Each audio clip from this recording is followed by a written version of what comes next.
हो आप सब। आज मैं आपके लिए लेकर आई हूँ न्यू मनहवा, जिसका नाम है क्राउन प्रिंस। और ये एक प्रिंस और प्रिंसेस की कहानी है जो बचपन में ही किसी रीजन से सेपरेट हो जाते हैं। तो चलो हम ज़्यादा बोरियत ना होते हुए मैं कंटिन्यू करती हूँ कहानी को। तो यहाँ पे एक डार्कनेस दिखाया जाता है और साइड से आवाज़ वगैरह बहुत सारी आ रही होती हैं, बहुत तेज। तो यहाँ पे हमारे प्रिंस को दिखाया जाता है जो बहुत घायल होते हैं और रो रहे होते हैं। तो यहाँ पे चीज़ें थोड़ी सी बदल जाती हैं। फिर यहाँ दिखाया जाता है कि उनके हाथों में ना प्रिंस रहती है, उनके गोद में प्रिंसेस, जो कि बहुत ज़्यादा घायल होती है। और ये इसको देख के बहुत ज़्यादा परेशान होते हैं। आई थिंक कोई लड़ाई वगैरह कुछ हुआ होता है यहाँ पे। तो प्रिंस बहुत घबरा रखे होते हैं कि क्या करना है क्या नहीं करना है। सडन उनके अंकल उनको बोलते हैं, योर हाइनेस आप ध्यान रखे इस चीज़ का, इस लेडीज़ ने मर्डर किया था। तो उनके जो अंकल होते हैं बहुत ऑकवर्ड सा बिहेव करते हैं और वो उस वुमेन को क्रिमिनल बोल रहे होते हैं। तो प्रिंस इस बात पे बहुत ज़्यादा भड़क जाते हैं और वो पहले तो उसको देखते हैं और उन्हें पता होता है कि इन्होंने पहले मेरे पापा को मारा था और अब ये इसको मार के कुछ और बहाना मार रहे हैं। लेकिन वो पूरी कोशिश करते हैं समझाने के लिए, प्रिंस आप यहाँ के क्राउन इंटीरियर हो, एम्पावर हो, आप ऐसे नहीं कर सकते। और ये क्रिमिनल है तो आप इन्हें छोड़ दो, आप अपना देखो, चलो यहाँ से। बट वो परेशान होता है बहुत ज़्यादा, और क्योंकि वो उसको बहुत पसंद करता है, वो उसकी फ्रेंड होती है। तो ये होता है कि अब नहीं, तो फिर ये कांच का टुकड़ा उठा लेता है और ये मारने की कोशिश करता है अपने अंकल को। सडन एक आवाज़ आती है साइड से और वो बोलती है उसे कि आप ऐसे मत करो, रुक जाओ। ये यहाँ पे आते हैं, फिर वो बात होती है तो बताती है कि आप रो नहीं। फिर तुरंत ही जैसे ही प्रिंस का ध्यान भटकता है, वो तुरंत ही जो वहाँ के सैनिक होते हैं वो उसको पकड़ लेते हैं और वो फिर उसको ले जाने लग जाते हैं अलग। यहाँ पे जो प्रिंस होती है वो बहुत, प्रिंसेस जो होती है वो बहुत ज़्यादा परेशान होती है। दोनों एक दूसरे को देख रहे होते हो तो प्रिंस रो रहा होता है। वो वहाँ का होने वाला राजकुमार राजा होता है, लेकिन वो कुछ कर नहीं पाता क्योंकि सैनिक उसको पकड़ लेते हैं और वो अभी फ़िलहाल बच्चा ही है। तो फिर 14 साल के बाद दिखाया जाता है कि कैसा माहौल है वहाँ का। तो यहाँ पे उसके अंकल अभी भी है जो अपना तानाशाही लेके चल रहे हैं और सब कुछ अपनी मर्ज़ी से चला रहे हैं। फिर यहाँ पे प्रिंस का क्राउन सेरेमनी होता है, लेकिन प्रिंस को अभी भी प्रिंसेस की याद आ रही होती है, तो वो उसके बारे में ही सोच रहा होता है, लेकिन ये ज़्यादा कुछ नहीं। फिर क्राउन की चीज़ें यहाँ पे स्टार्ट हो जाती हैं, लोग उसे रेडी कर देते हैं, फिर ले जाते हैं। फिर यहाँ पे एक फ़ीमेल को दिखाया जाता है कि जो बहुत ज़्यादा एक्साइटेड होती है। फिर बातचीत चल रही होती है आसपास में, लेकिन जो प्रिंस होते हैं उनकी हालत उतनी अच्छी होती नहीं है। और फिर वो अपना जा रहे होते हैं, बट यहाँ पे कुछ लोग ना, उन सैनिक उनके पाँव पे माफ़ी मांग रहे होते हैं कि हमें माफ़ कर दीजिए, हम नेक्स्ट टाइम से ध्यान देंगे। बट जो प्रिंस होते हैं वो बहुत ज़्यादा रूड हो चुके होते हैं और वो उनके पाँव, सर पे पाँव रख के आगे निकल जाते हैं। उस टाइम बचपन में जो इनके साथ चीज़ें होती हैं जिसकी वजह से ये बहुत ज़्यादा रूड और क्रूल वाले प्रिंस बन जाते हैं। और ये फिर अपना ही रूल पूरे एम्पावर में बिठाते हैं, क्योंकि जो इनके इनका अंकल होते हैं ना, वो उन्होंने इसका माइंड साफ कर दिया होता है। आगे फिर इनका चीज़ें हो रही होती है। फिर चाबी का गुच्छा दिखाया जाता है जो कि मे बी प्रिंस को मिलेगा या फिर किसी को एक्सेस। प्रिंस यहाँ पे आने वाले होते हैं, ये वुमेन सबको बताती है। एक तोता होता है कलरफुल जो बोलता है आए, जो कि शायद कुछ है उसका, वो खोलते हैं और उसको समझाता है प्रिंस, कुछ बातचीत होती है उससे। पर ये प्रिंसेस होती है आई थिंक। प्रिंस जब चला जाता है वहां से, तो वो प्रिंसेस वो क्या करती है, जो पिंजरा होता है उसे खोल के उस तोते को उड़ा देती है। उसे क्या देती है कि तुम अपनी ज़िंदगी जियो, यहाँ रहने की कोई ज़रूरत नहीं है। प्रिंस को थोड़ा सा डाउट होता है, वो पूछता है कि तुम्हारा की कहाँ है, बट वो ज़्यादा ध्यान नहीं देता। सडन फिर वो ओपन डोर करता है कि कोई तो अंदर है। तो फिर यहाँ पे दोनों टकराते हैं आपस में, प्रिंस और प्रिंसेस।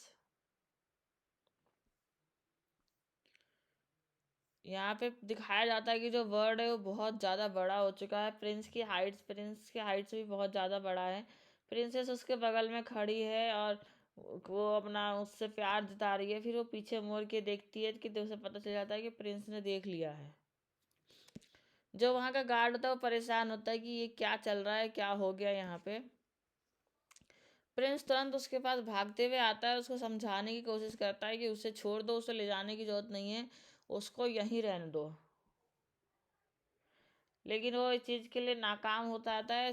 तोता तो उड़ जाता है लेकिन वो प्रिंस को पकड़ लेता है। फिर वो बहुत तेज गुस्सा करती है कि ये क्या मतलब हुआ। प्रिंस भी गुस्सा करता है कि तुम्हारी हिम्मत कैसे हो गई मेरी फैमिली की चीज़ों को टच करने के लिए। वो मेरी चीज़ें थी, मेरी फैमिली की थी।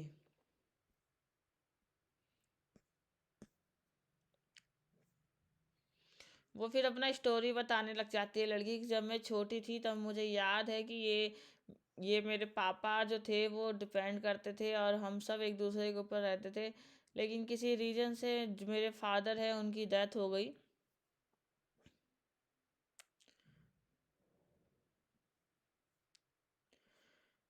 मैं तब से अकेली ही रह रही हूँ और ये मुझे आज़ादी ज़्यादा पसंद है। फिर यहाँ पे एक प्रिंस के बारे में दिखाया जाता है जो कि उससे बात करने आते हैं, लेकिन फिर वो उसका फ़ायदा उठा के चले जाते हैं। फिर ये सारी चीज़ें ये आगे बता रही होती है। इसी तरह से ये स्टोरी चल रही होती कंटिन्यू, और फिर ये उस पर गुस्सा करते कि तुम्हारी इतनी हिम्मत कैसे, तुम ऐसे कैसे बोल सकते हो, लोगों ने मेरी बहुत ज़्यादा बेइज्जती की है, लोग मेरी बात नहीं सुनते। मुझे पता है कि एक घर में बंद होकर रहना कितना मुश्किल होता है, कैसे कैसे लोगों से डील करना पड़ता है, इसलिए मैंने इसे उड़ा दिया है, आप बताओ क्या करना है। दोनों एक दूसरे पर गिरे होते हैं। राजकुमार सोच रहा होता है, फिर वो देखता है कि जो तोता है वो उड़ने की कोशिश कर रहा है, बट वो शायद किसी रीज़न से उड़ नहीं पा रहा। काफ़ी देर कोशिश करने के बाद वो उड़ ही जाता है। तब ये परेशान होते हैं गार्ड कि ये क्या हो गया। और लड़की भी सोच रही थी शायद मेरा प्लान फेल हो गया। और जो प्रिंस होता है वो तो बहुत ज़्यादा डरा हुआ रहता है, गुस्से में रहता है कि तुमने ऐसे कैसे कर दिया, तुम चोर हो, तुम मेरे प्लेस में आई कैसे, और तुमने कैसे इसे छुड़ा दिया, तुम्हारे पास चाबी कहाँ से आया।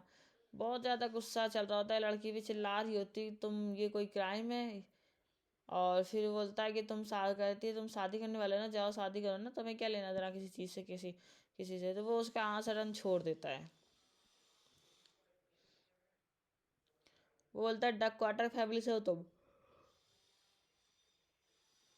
तो फीमेल कहती है हाँ मैं वेंचर डॉटर हूँ, मैं रेविया हूँ। तो प्रिंस फिर नॉर्मल हो जाता है, कहता है ठीक है रेविया, लेकिन तुम बताओ तुम्हारे साथ प्रॉब्लम क्या है, तुमने ऐसा क्यों किया। तो कहती है कुछ नहीं, बस ऐसे ही। उसको रेविया को बहुत पसंद होता है कि चिड़िया जो भी पक्षी वगैरह होते हैं इससे उससे बहुत प्यार होता है। तो वो कोशिश करती है कि किसी को कोई दुख उसकी तरफ से ना हो और कोई और भी ना करे। फिर प्रिंस उसके पास आने की कोशिश करता है, बिल्कुल ऑलमोस्ट पास आ ही जाता है कि वो बिल्कुल धक्का दे के भाग जाती है उसे।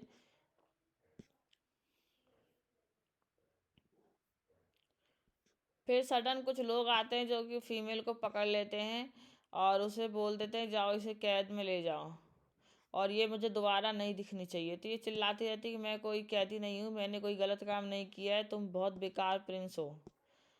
चिल्लाती रहती है लेकिन कोई सुनता नहीं है, ले जाके इसको लॉकअप में बंद कर देता है। ये वहाँ बहुत ज़्यादा फ्रस्ट्रेट होती है, कैसा प्रिंस है, क्या कर रहा है ये वो।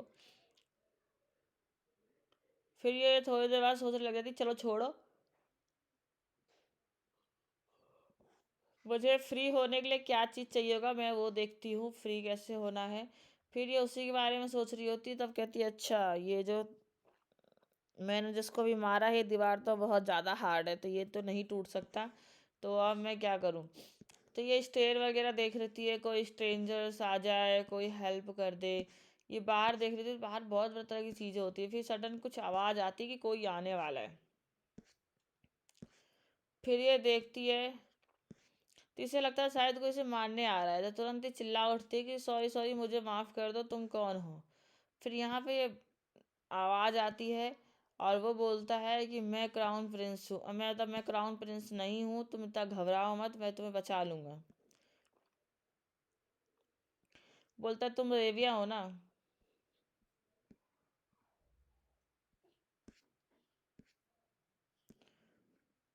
यहाँ पे जो हाइनेस होते हैं ये बैठे होते हैं, परेशान हो रहे होते हैं कि, और वो बाज का जो सर्वेंट होते बात कर रहे थे रेविया के बारे में। प्रिंस लेकिन ज़्यादा कुछ बोलते नहीं है, वो बस गुस्सा ही कर रहे होते, भड़क रहे होते अच्छे खासे।